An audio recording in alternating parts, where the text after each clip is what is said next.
are We're live. Welcome, ladies and gentlemen, boys and girls of all ages. Welcome to Snagged. Sorry to steal your thunder, go Tom.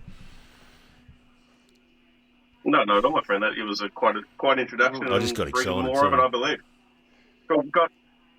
Not at all. What do with my hands? I said, what do you do with your hands? Do you do with hands on a podcast these days? So as we've mentioned, guys, welcome to Snag. This is the very first vidcast that we were doing.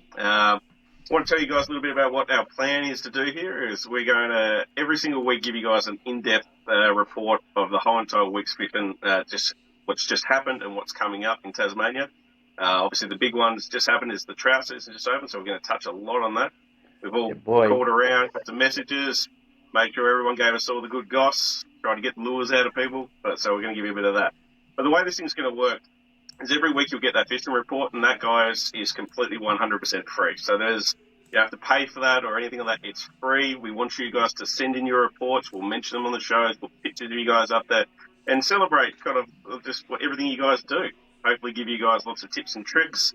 We're all fishermen. We all love it. Some of you guys might know us inside the store or in fishing in general around Tasmania, but that's what we're here for. Bit of engagement. Just bring us all together. Community, make it a little bit tighter. Together. Let's catch more fish. So about every single week there'll be an opportunity for you guys to be able to join our club. The club will have heaps of good giveaways. Like the first giveaway we're going to be doing this week is for a Shimano Stella, valued at over $1,000. This is one that I've been playing with for the last 12 months. Absolutely love it. You can't have that one because I've used it a lot. But we're going to get you a brand new one and start as low as $10. But here's the thing. They're 50% off for the next week. Just to help start that, you can join the club for 50% off. So jump on snag.com.au. You'll see all the packages there. Inside the site, there's going to be tips and tricks, videos on how to do lure retrieves, videos on cooking. Dean's going to do a bit of cooking there. Yeah, absolutely. He's never cooked before, but he's going to give it a crack.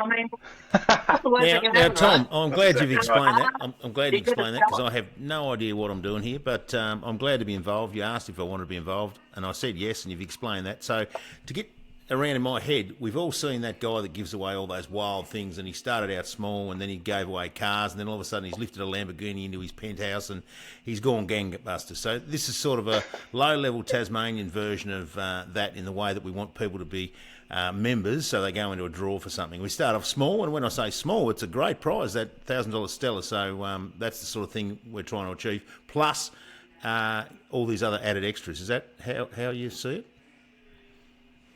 That's exactly right, man. And how much easier is it going to be putting a Stella in your house as opposed to That's a fair call, but if this takes off and we do some cool things, then I think I'm here just for... Are we PG? Can I say some giggles? Is that allowed or not? Relatively poo and giggles. I'm here for poo. Dylan can always we'll beep it out a bit later. I'll have to beep Dylan's you out. The big editor. So, I'm just here for poo and giggles and a bit of input. But what I can do is go to town and try and find something that's pretty cool for a giveaway. So I will, as people come on, and I think we're honouring the new members with the 50% off. From what I just heard from you, so that's fantastic. Yep. But if you can get on now, I will make a commitment that I will find something really cool in the next 6 months and something wild in 12 months. So hang on to your hat and join in. Yeah, so pretty. About what you're talking I just made it up then. I don't know. I don't know yet. I'm just shooting from. I've been asked to help, and I'm going to help. And if that means that I have to come up with something wild for people to get involved in, well, then that's what I'm going to do. Yeah, Absolutely. so pretty well much. There is 3 types of memberships mainly. We got a $10 one, a $19.99 one, and a $49.99 one, and they're all going to be half price for this week. And there also is the mega one, which we do like a 3-month deal, which is a lot cheaper up front. So they're all on the website. So links and all that for all the socials, for the website. Why not? We'll make it happen. Nice work. So as we go along, people will pick that up. But as the first ever one, I'm looking at the vision, and I don't know whether I'm involved in a fishing podcast or a cheap version of Game of Thrones or the Three Musketeers. Thomas. Well, I guess on one side we don't lose the main character. That's a wild. Nice. You know, every episode we Thomas's retain the beard's, same people. That'd be nice. at the point where maybe the show might also diversify into a bit of beard care. A bit of beard care. We'll have a beard oil, a segment. That's the thing. And that's the thing. We want people to come at us and suggest things too. So if you want to suggest something, by all means, come to the Facebook page. And I got a bit of suggestion. I reckon Hooch needs to get a bit of a side partner because I got me Barramundi sitting right here in between me rods. You need a little side character. Well, I can sort that out. Absolutely. I can sort that out. Freya, can you bring the dolphin fish up, please, darling? Thank you. The dolphin fish. It's that yellow and green thing that's on the couch for the last 2 years. Thanks, darling. I've just made a request. I'm shooting off the hip, so I don't know what's going to happen. But if I jam this dolphin fish in that shark's mouth, I think that's going to work for us. Anyway, sorry to take the run. Go, man. Go, Tom. Not at all. I'm shutting up now. Like I said, probably the most important thing we need to do is thank our main sponsor, is Shimano.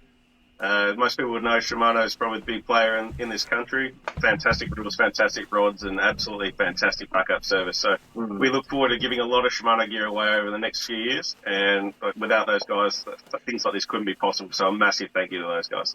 Cool. All right. Well, let's get into it. Let's have a bit of a talk about fishing. So I've been calling people all day, getting reports for you guys, and let's run through it a little bit. First things first. Up the north of the state, the young Jarvis Wall. He had a cracking brownie out of Lake Crescent. You can tell me how big it was, but the thing was a stonker. Points for going up there and actually fishing in winter, because I tell you, it would be bloody freezing up there. Hats off to the boy.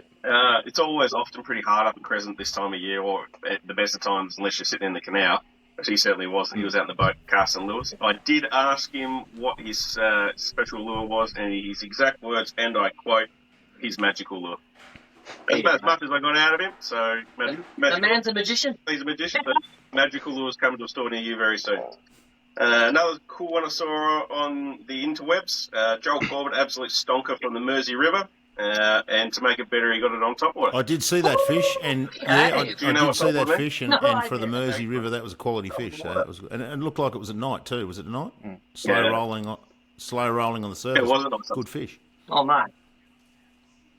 Dylan, do you do a lot of trout fishing? Have you spent much time doing surface? Not really. Sort of anything that I've really looked into. It's always sort of something that I've thought needed to be done of a night time, and usually I've fished all day throughout the day. Great fun, guys. For those that haven't done it, you should definitely rug up and try doing it at night time.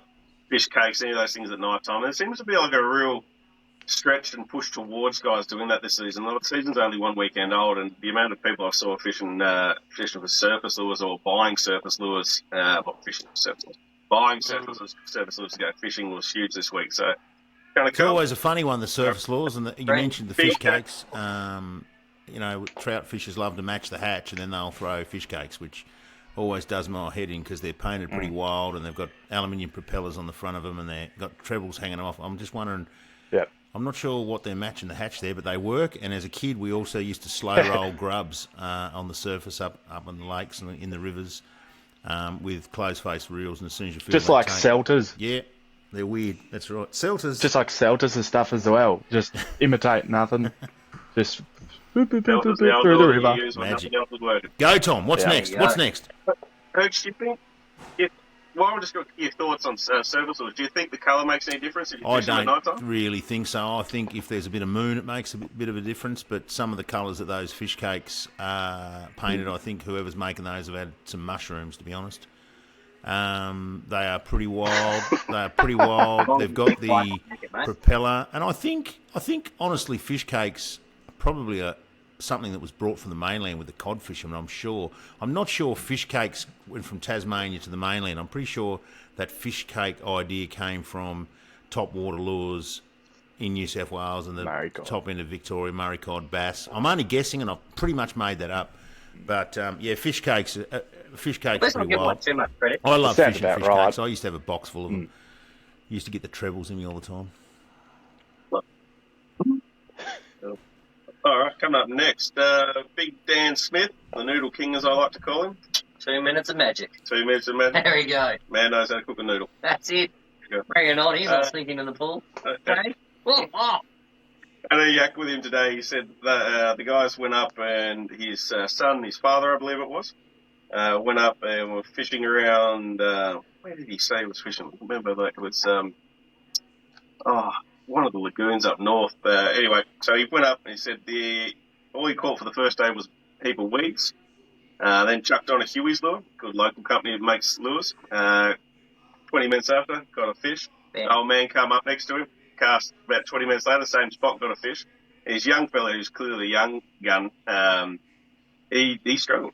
He got nothing all day. They went out, fish cakes that night, got absolutely nothing.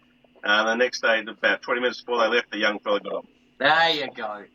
It shows a little bit That'll of... keep him interested as well, because... what's what I'm looking for? Being consistent. Where was Shannon that, sorry? Lagoon's where he was. So, Where was sorry, that? apologies. Oh, yeah, cool. At Shannon Lagoon. No, that'll keep the young fella interested. Yeah, cool. It's kind of cool. Not a spot I've really done much fishing. I don't know if you've been up there much, I've been Shoots, past or it a few Dill? times. I'm pretty sure. Nah, don't even actually know where it is. I think I've been past it. Well, I think that's what most people are trying to keep a Been secret. past Probably it, won't be a no, secret I'm after pretty this. sure. Yeah, all right. Big young Willie Thorpe. A lot of guys probably know Will. He's a bit of a gun angler around here. He's been on the show with Mark Berg many times, catching big fish. If there's a fish in the water, that man will catch it. But he gave me a bit of an interesting report. So he said he went up the Eastern Midlands opening morning, as he has done for the last 15 years. He said always he goes up, gets about 30 to 60 fish over the weekend. He covered 14 kilometres over 2 days for a combo of 0 fish. He said he wasn't sure what was going on. He said didn't spook any, didn't see any, and if that man's not seeing any fish, there's clearly nothing there. Not really sure what's going on there. Caught up with a young Aidan Pye that's worked for me for many years, but now is off doing building. Switched on the light, now he's building stuff. I don't reckon the fish caught on after 15 years. Well, you maybe they did, but probably recognise him. But the boys are in the same area, and although the oxygen levels and everything, cormorants going through and cleared everything up, they did manage to get 2 nice ones. Will got a nice 5-pounder on the dry, and Aidan got one on I think it was a Duo Rosati 63, and that thing was pushing 8 pounds. That was a good fish. So, what just shows you that consistency pays off as long as you keep on casting. Always want more casting. A little bit of determination never hurt. Was talking to Jack Gillespie this morning from up north, the gentleman himself. He said to say he was fishing up in the northeast of Tassie, running around some of the rivers. He managed quite a few fish. Nothing of any major size, but good condition fish nonetheless. And his lure of choice was a 2.5-inch bait junkie. He said it didn't matter what colour he used, they were all going well. Launceston Anglers had their annual weekend at Tombs Lake. I don't know if any of you guys, I think, Dill, you were up there that weekend. Yeah. I went up there. She was bloody rough. It was very windy. There was one stage we were standing on the boat, casting. It was like, oh, God, that rain's a bit heavy. And then we looked down at the boat and had a heap of little balls of hail in the boat. But, it's good. It's always a good weekend up there with the Lonnie Angling Club. They do about... I've seen photos of it. The boys were saying that this year they had 60 entries, and that's considered a small weekend for them. So that's having a good. I did notice I got first, second, and third here. I didn't see your name on it, Dylan. Yeah, no, I let the bag down. I did a good net job. I'll give you that. I did a good net job. But no, it was weird. So, I fished with Jaden, and he managed a 1.29 kilo trout gutted and gilled in the comp, which won the comp. That was on one of the Fish Australia lures. His name here. I just didn't seem to have yours. But net job's not No, I disagree. Exactly, Thomas. exactly right. I disagree, Thomas. If Dylan's talking up his net job, he had a poor weekend. It's probably a good. I got one. What I'm I got saying one is, rainbow. But I'm just saying. I'm not trying to be antagonistic. I'm just saying that if you're talking up your net job, you haven't had much of a weekend catching fish, have you? There wasn't much caught. And the other one, Dylan. The other thing I'd like to. You get some nice photos. Any nice photos of the scenery, or nice photos of the scenery? Oh Dylan? yeah, got a couple of good drone shots. Oh, nice. Got a couple of good drone shots. I can put them up here if you want them. Sunset. But the other thing. Did you get the video footage of you netting the fish? Of course I did. Always. I've got one other question. One other question. Sometimes we'll give it to the viewers. I've got one other question for Dylan.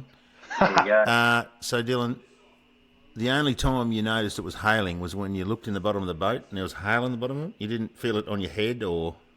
Waders, jumpers, facing away from it. All right, cool. And it was raining all day. It was just like slog. But yeah, and then the other thing, so we went down there with another mate of mine, Liam Strickland, and Yeah, he just gave us a phone call after everyone's had a bit of a slog, had a bit of a tough day. And he's like, oh, I've just caught 3. And I'm like, oh, weren't you fishing like right behind where we were? He's like, yeah, I just went back to the basic old wonder wobbler and just casted them about 80 metres. And yeah, nailed 3. Got pretty well much the second most fish caught by anyone that trip. And then we went out the Sunday the next morning. He gave me a call about half an hour in. He said, yep, just got another rainbow on the wonder wobbler. So I'm obviously doing something wrong. Back to basics. Good old one. Yeah. I love it. Cool. All right, what else happened? King Wranglers held their opening weekend. Winner of the King Wranglers opening weekend was a junior member, Joe Whittock. A lot of people wouldn't know Joe. I'm not sure, he's probably 10, 11 years of age. Little fella is a gun fly fisherman. Ties flies like you wouldn't believe. We even sell a few on the shop here. It just to see him put that dedication in and just go fishing this time of year with the fly nonetheless, and still beating guys for fishing lures and stuff. Hats off to him. Round of applause for the man. Yeah. No, good on him. I think I actually absolute spotted little legend. that young fella, and I actually thought to myself, it's a bit early for dragging the fly rod out, but he had fish, so yeah, more fool me. So he's obviously got it wide. Must be doing something right. I've been serving fish tackle to that family for many, many years, and to watch him sort of grow up, and now to go up there with his own fly rod, just go fish the fly, nothing else like a purist, and just smash them. Good job. Because a lot of very good anglers in that thing, and he did it himself, and he did well. So good on him. All right. Okay, I spoke to a few customers today. Doing sea runners seem to be fishing well. Did get hammered pretty hard on the weekend. There's a lot of comps on and stuff like that. A lot of people just generally fishing it. But most of the sea runners seem like they were coming a bit further down river. Silver lures, olive, silver hard bodies, that style of thing always seems to be working pretty well. This time of year, I'm not sure what your thoughts are, Dylan, but like a slow retrieve, lots of pauses, lots of stops seem to be the key for most of them. Yeah, and look for flow. Like, I've done a little bit. It's a completely different system, but I've done a little bit in up Lonnie chasing sea runners, and like the first places I look for, you got the bottom of your gorge where it's flowing, you got your tail race where it's flowing, go up the north, like the north esk up there, and you get up to Hobler's Bridge and stuff like that where it's flowing. Like, just look for flow. Like, a lot of the times they'll be sitting waiting for food to flow to them. So that's what I do in Lonnie, at least. Probably different in Hobart, but yeah. Yeah, that's it. I mean, the Derwent Estuary itself is such a unique fishery, and it's so good for bream, so good for trout. But it can shut down so fast, and because there's so much water, they do move up and down that river quite a bit. Actually, Dean and I are going to go have a bit of a chase with Andrew Pender fairly soon. Find them. Find them. And sort of show him some of the tips and tricks that fishing on that. One thing I did notice, we didn't see to get a lot of reports of guys going down the Huon, which really surprised me. There's a massive lamprey move about a week ago. I know a lot of people were fishing around the Huonville Bridge. Aiden Ty, we mentioned before, we got that nice 8-pounder. It didn't seem like there was a lot of people fishing it this year, which sort of surprised me a bit. But a lot of people fish the Derwent, but they shouldn't ignore the Huon. The Huon's an epic on the fishery. northwest coast here. On the northwest coast here, we're waiting. It's a bit early yet, but we're waiting for that whitebait run. The influx of the whitebait bring the sea runners. Rivers like the Leven, the Forth, and the Mersey. You mentioned that fish come out of the Mersey. That was a resident. I saw that photo. You can tell by the darker colour. But the sea runners, they come in following those whitebait, and I actually prefer, and run is good, Dylan, and that is a really good tip. But in somewhere like the Forth, when it's a really low tide, I like to go because, and on the turn of the tide, so there is still flow because it's the turn of that tide, and that incoming tide on a super low tide will bring that whitebait in. And I like doing it at super low tide because, for my mind, and if I think about it a little bit, there's less water, same amount of fish. So I get down there, I get down there of an early morning or a late evening, and you've got to watch the tides, get it right. And those fish are like pushing through the bait like tuna come through red bait and mackerel. It's amazing. It's quite exciting, and you stalk them. You get nice and low, and you're on your knees, and you wait, and you're looking on the shores for that eruption of whitebait, and then you know you're on. And I'm used to use flies that I made myself and put split shots on and cast them with trigger overheads, like thumb overheads. But more and more so I'm using soft plastics, and it's good fun. I'll tell you one thing for free. You wouldn't catch me in the tail race on a low tide in my knees in the mud. I'd be up to my head very quick in mud, covered. I'd stink. Shocking place tail race Yeah, sometimes. no talk. Probably give you No a good talk aroma about on your technique there, no. Nah. Good. All right, what else got here? Luke, I'm probably going to pronounce his last name wrong, but we'll give it Luke Z. Luke Z or Zeetson. We'll just call him Luke Z. He went up to Lake Leak with his young fella. Two of them managed to get 5. The biggest one was caught by his young fella. It was a cracking fish. So he was pretty happy to show me that photo today. A bit of a yak to him. So he did really, really well.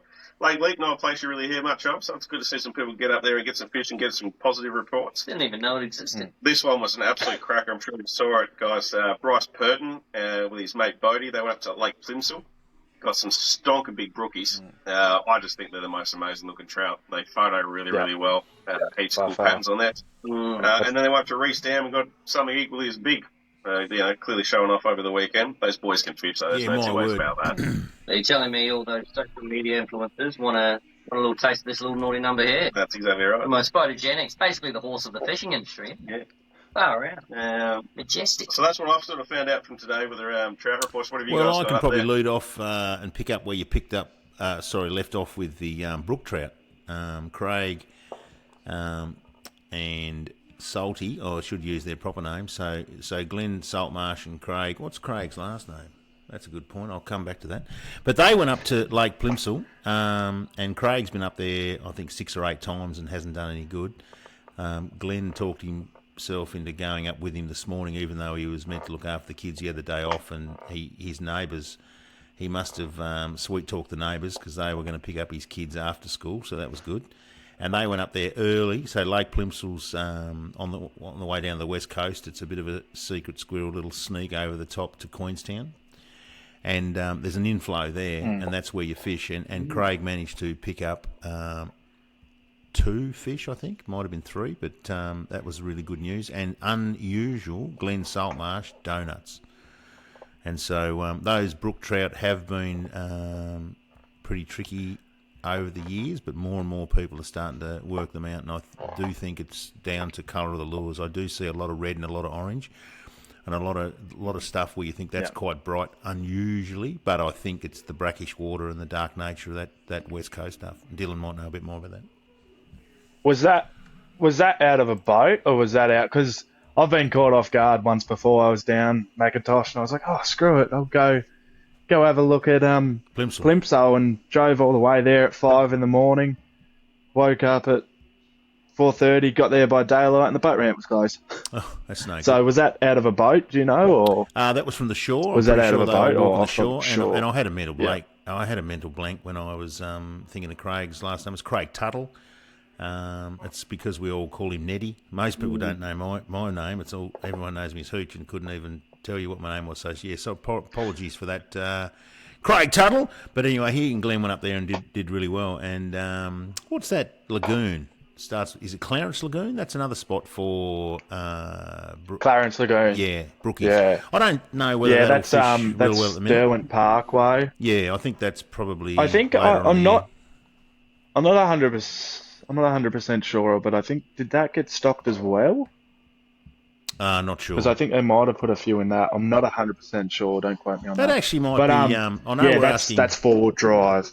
Yes, definitely, and I think there's a little walk if your car's 4-wheel not drive only. But I was just thinking out loud, or thinking on the fly that that might be a good interview for upcoming weeks, and that is to get someone on that knows a bit about the stocking, a little bit about the levels, because that's of interest to a lot of people, and understanding the water levels and where to look online to see if the flows are increasing or decreasing, or that water level in those lakes are increasing or decreasing. Because you mentioned flow before, Dylan. Flow in those lakes equates to filling up, and those banks that haven't had water on them for a while are full of food. And as soon as that water level starts to rise, those fish start to trigger and feed. So that's pretty cool. And I think that is really why some reports, and you've mentioned that fishing for trout is a little bit slow, because the water levels are nearly sort of close to, weirdly, summer levels, but we're in winter, and so you've got sort of weird lower levels and not much high grass. There's not much grass about. It's the season's out of whack a little bit, and I really wonder what's going to happen if we don't get the rain and we get to sort of January, February, March. It's going to be interesting what those water levels are going to be. It's going to be weird, but that I think is slowed the fishing down a bit. The water levels have been down. Yeah. Just on that too, I just had a little search. They did stock it. They stocked 100, 150 gram fish, so nothing really as huge as the ones that got put in Plimsoll, but there's more brookies in there if you're keen to go to Clarence. And that's a bit of an adventure too, so make sure that you rug up, you've got the good equipment, and don't go up there just thinking that it's pretty easy. There is a little bit of a track, there is a bit, it's a bit rugged, so make sure you're geared up for it. No one wants the Westpac chopper to come out looking for you. No, mate. Not unless you're late for a You've got day. to go to the movies.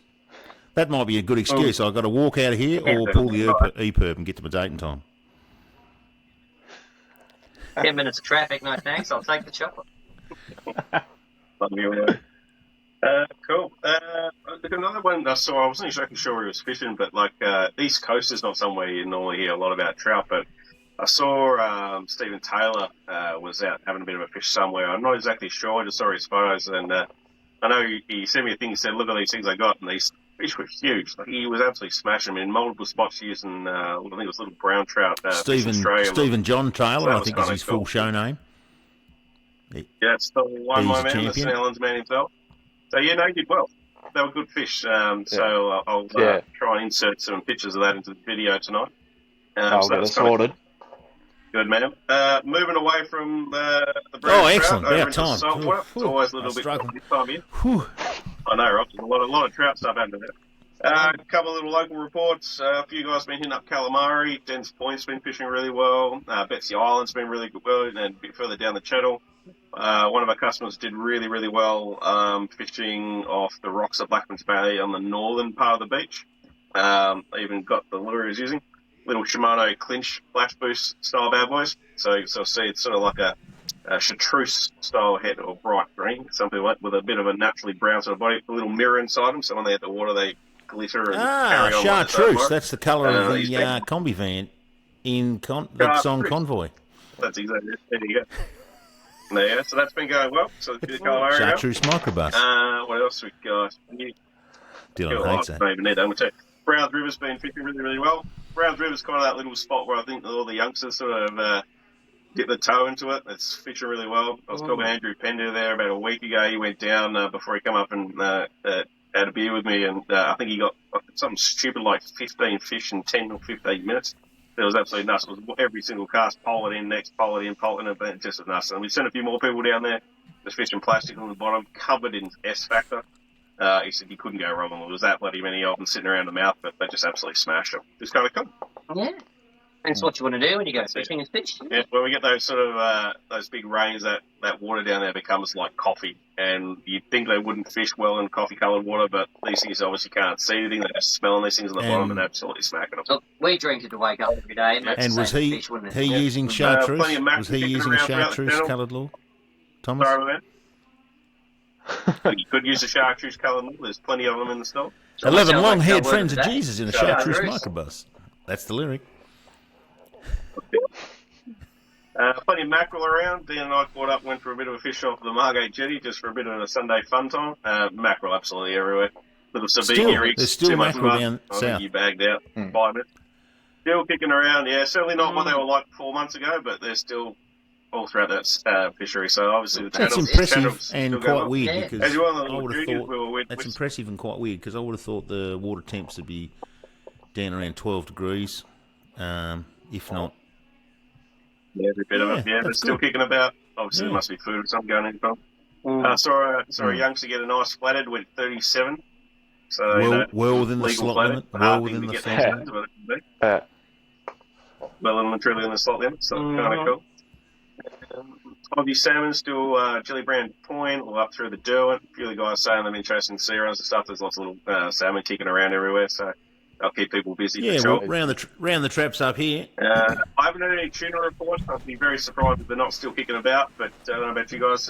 How's the world of chasing barrels in the north? Well, we can do a bit of a run round the north a little bit, the northwest. The barrels are slowed down, but they'll come back through again. They come through in fits and bursts. We did have a little bit of rain, a reasonable amount of rain, and that fresh water moving out of all the rivers, because you've got quite an amount of rivers. You've got the Tamar, you've got Port Sorell, Estuary, then you've got the Mersey, the Don, the Forth, Ulverston. There's a lot of water when it rains, hits that northwest coast, pushes out.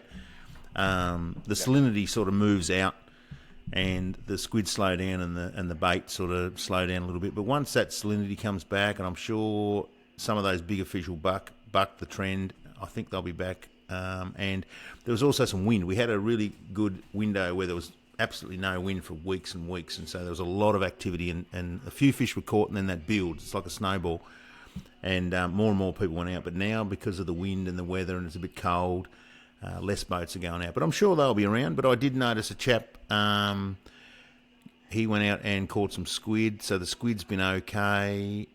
Port Sorell area, Forth area, off the grass areas, the seagrass areas around Ulverston, off Degree C, off Devonport. They haven't been fishing super well, but if you try and you persevere, you'll pick up your 4 or 5 squid, so that's good. What else have I seen? I went to Bridport for the Scallop Festival. That was good fun. Went to that on Sunday, and the reports there were that the flathead are there, and they've been there forever. Bridport has been a really staunch and a really popular place for flathead. But I think the Bridportarians have seen over the years the flathead starting to slow a little bit, because blokes like myself and mates on this northwest coast, when we've had the flathead slow down, we often every 3 months go to Bridport to fish. So if people in Lonnie aren't doing that, I'll go to Buggery. So it gets a bit of heavy pressure. Bit of heavy pressure. Have. And I was interested because I didn't go out of my way to talk too much, but I had some people tell me that they were appreciative of the new rules, because they felt that the flathead fishing was slowing and something had to be done. But I do feel for people at Bridport, because that slot limit, like most fish, when you do get them, they're quite a big fish, and that slot limit is awkward. What else have we heard? It's been a bit slow, and it's been slow because that ambient air temperature's come right down. The water temperature is slower, but I think it's caught up. I think we're 12 degrees, 10 degrees, and things have slowed up a little bit. But for those people that want to persevere, there's still some salmon in around the estuaries and on the points.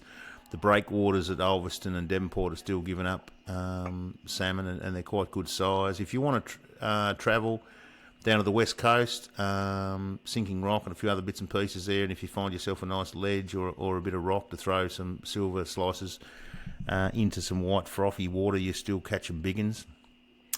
Some people sort of think they're the West Australian version, but I need to sort that out. I've never really got a factual... I know they're monsters, and I've caught some off the beach down at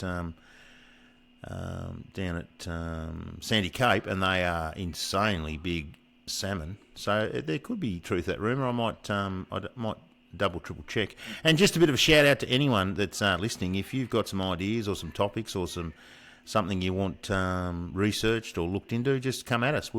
That's what we're about. We're here to service the wreck fishers of Tasmania, and one of those ways is to give away good things, but the other way is to provide a service and get some information. So come at us with anything you like. Yeah, I was sort of talking about that salmon. I've seen my parents live up in Snelling, so I'm up there fishing a bit, not nearly as much as I'd love to, but some of those Aussie salmon over the summer there, those things are getting huge. It's a shame. We don't really get to see them that much down here. They don't seem to come much further past, I guess, for me, probably, I'd say Swansea, but yeah, it's great if you start getting some of those bigger beasts down this way. Yeah, you see places like King Island and Flinders Island, they're spoilt by their beach fishing. Not only do they get a really good run of yellowtail kingfish that they can beach fish for, but their salmon are always monsters. So I might, and we're getting more and more of them, cribbing the edges across the northwest coast, the northeast, and the northwest. So I might actually ask the question: are they a different, that West Australian strain of Australian salmon, or are they? Is it that a bit of a wives' tale? But I'll look into it. Yeah, Wonderful.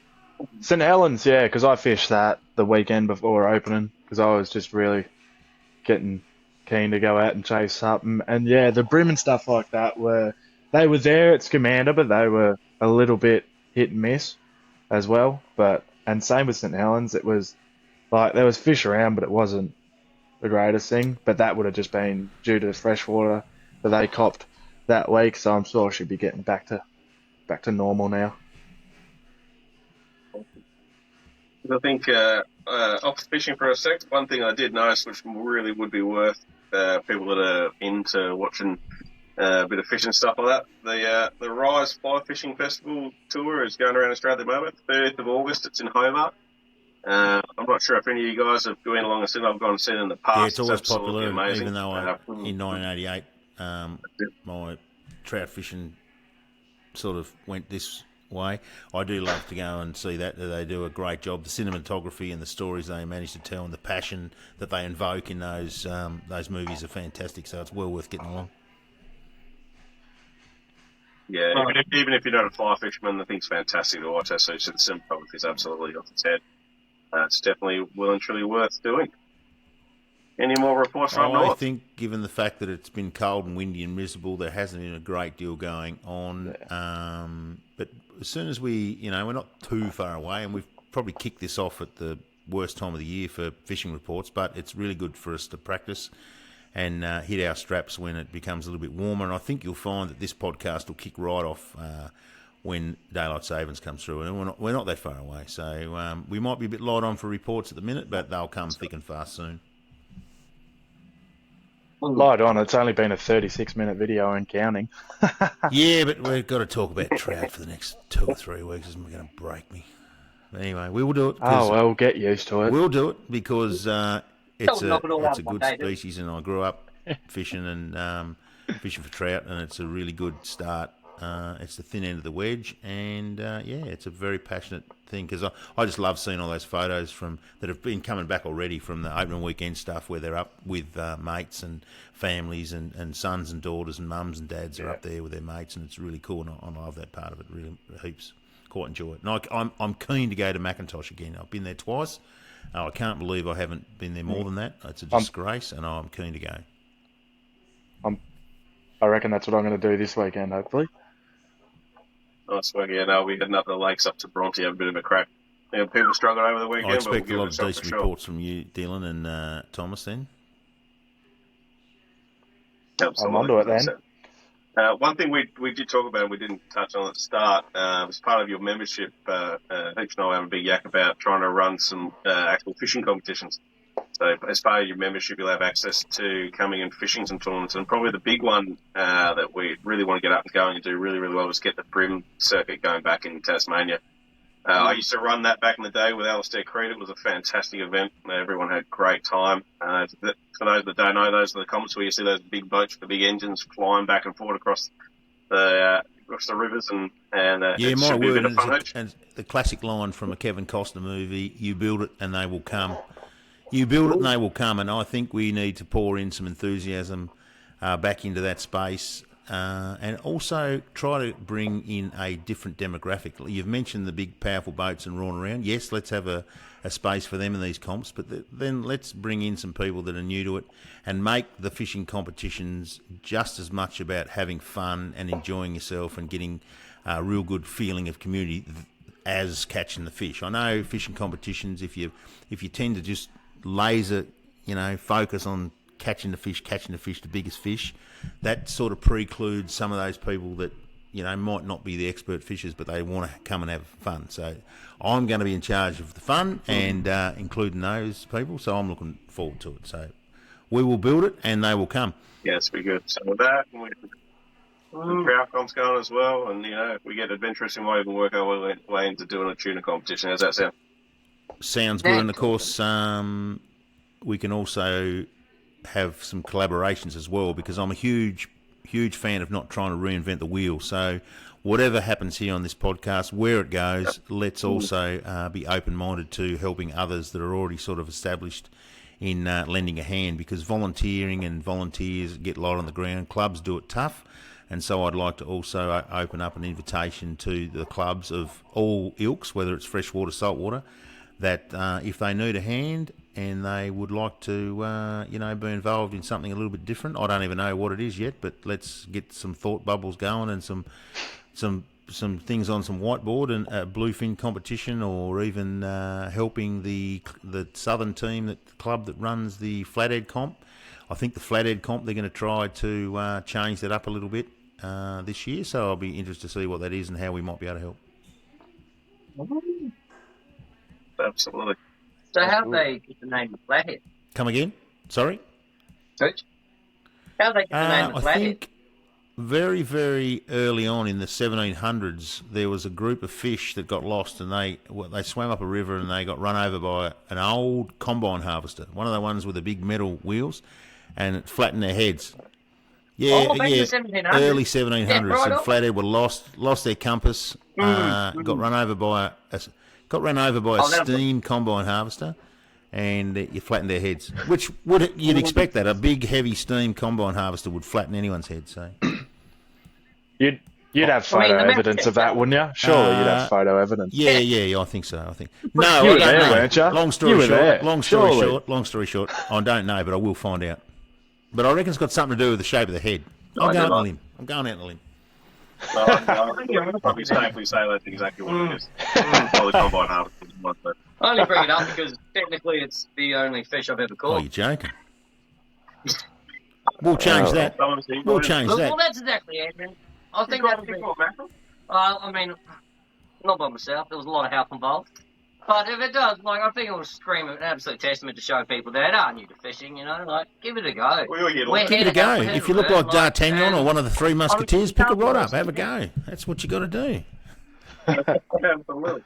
Well, that's half the reason here. So well, maybe you should become a member, because that's what we're trying to do. We don't profess to be experts, but we do profess to have a love of fishing in Tasmania, and we want to share what we've learned over the years. And I haven't made it up. I've learned it from people that know what they're doing. I don't know what I'm doing. I'm just pretty good at sponging stuff up and being able to express what's worked for me. And I've had plenty of failures. I think as fishermen, we have more failures. Well, we have insurmountable more failures than we do success stories, because one, fish are a part of the animal kingdom, and tides and moon and the food and the freshwater. There's so many variables that cheating and picking up on other people's successes is the way to go. So that's what we're doing. Get a membership, and hopefully we'll be able to give you some cheat codes. Absolutely. Fantastic. All right, guys, that's probably a wrap for us before you guys lose interest. It's been a fantastic first podcast. It's been growing well. We're really excited about this. Grab yourself a membership. Please send in your fishing reports to our Facebook page. We'll try and mention them here. We won't necessarily mention all of them, but we'll certainly try our hardest. And so I haven't been concentrating. So there's a Facebook page, there's a web page, and that's Snagged. Facebook. So we got Instagram page. I think Dylan's going to start a TikTok page so we can dance with Big. It's going to be great. Oh my God. That's all you. That's not me. That's all you. All right. Thanks. Thanks for joining me. All links and everything in the bottom. Cheers for watching. See you later. Awesome.